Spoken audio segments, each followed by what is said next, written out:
Ayon kay San Mateo. Noong panahon iyon, niharap si Jesus kay Gobernador Poncio Pilato. Ikaw ba ang hari ng mga Hudyo? Tanong sa kanya ni Pilato, sumagot si Jesus. Kayo na ang nagsasabi. Ngunit nang paratangan siya ng mga punong saserdote at ng matatanda ng bayan, hindi siya sumagot. Kaya sinabi sa kanya ni Pilato, Hindi mo ba narinig ng mga ipinararatang nila sa iyo? ngunit hindi sumagot si Jesus gabutot man. Kaya nagtaka ang gobernador. Tuwing pista ng Pasko, kinakabalihan ng gobernador ang magpalaya ng isang bilanggo, sino mang mahiling ng taong bayan. Noon ay may isang kilalang bilanggo na nagngangalang Barabas. Kaya nagkatipon ang mga tao, tinanong sila ng Pilato. Sino ang ibig ninyong palayain ko? Si Barabas o si Jesus na tinatawag na Kristo? Alam ng Pilato, nahingit ang napudyok sa kanila na naging sa kanya si Jesus. Hindi lamang yan, samantalang siya'y nakalulog sa hukuman nang pasabi sa kanya ang kanyang asawa. Huwag kang makialam sa taong iyan na walang kasalanan, sapagkat kagabi pinahirapan ako ng aking panaginip tungkol sa kanya. Ang mga tao na may sinusulan ng mga punong saserdote at ng matatanda ng bayan na hiningin kay Pilato na si Barabas ang palayanin at si Jesus ay papatay. Muli silang tinanong ng gobernador. Sino sa dalawang ito ang ibig ninyong palayain ko? Si Barabas po! Sagot nila, sinabi sa kanila ng Pilato.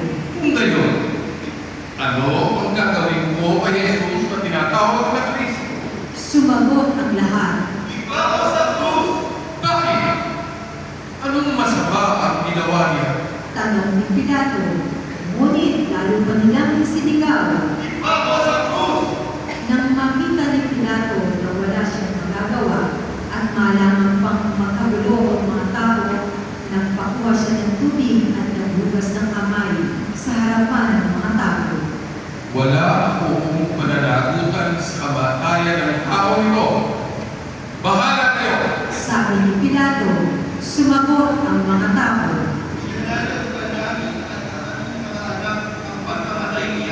At pinalaya niya si Barabas. Ngunit pinahagupit si Jesus at ibinigay sa kanila upang ipako sa krus. Si Jesus ay dinala ng mga kawal ng gobernador sa Pretorio at nakatipon ng buong batalyon sa paligid niya. Hinubaran niya sila at sinubukan ng isang kalaban na pulang-pula. Nagtikaw sila ng halamang matinig at pinutong sa kanya. Saka pinapaghawak ng isang tambo sa kanyang kanang kamay at palibak siyang niluluturan at binati. Mabuhay ang hari ng mga Hudyo! Siya'y pinagdulugahan.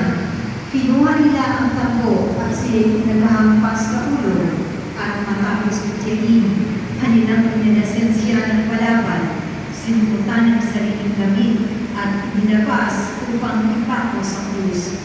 Paglabas nila ng lungsod, kanilang nakita ang isang lalaking nagngangalang Simon, isang taga-Sirene. Pilit nilang pinapasa sa kanya ang krus ni Jesus.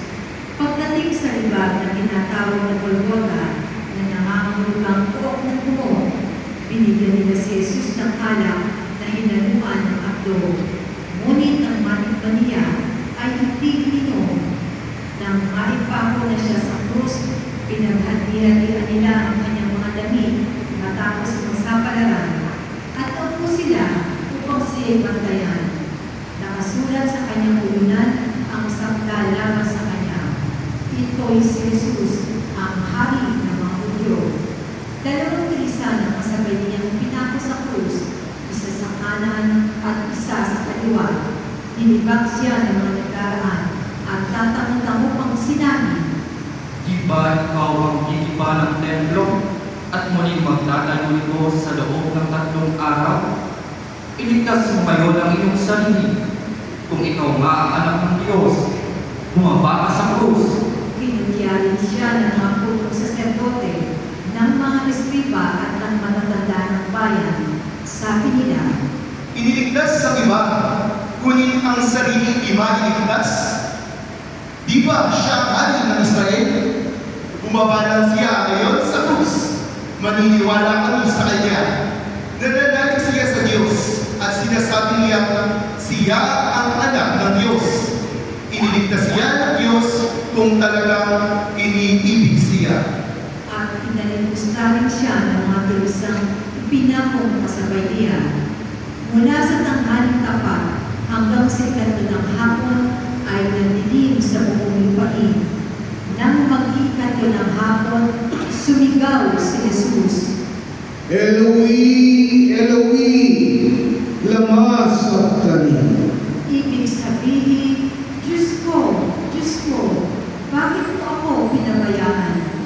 Narinig ito ng ina sa mga nagtayuron at sinabi nila, Tinatawag siya sa Elias.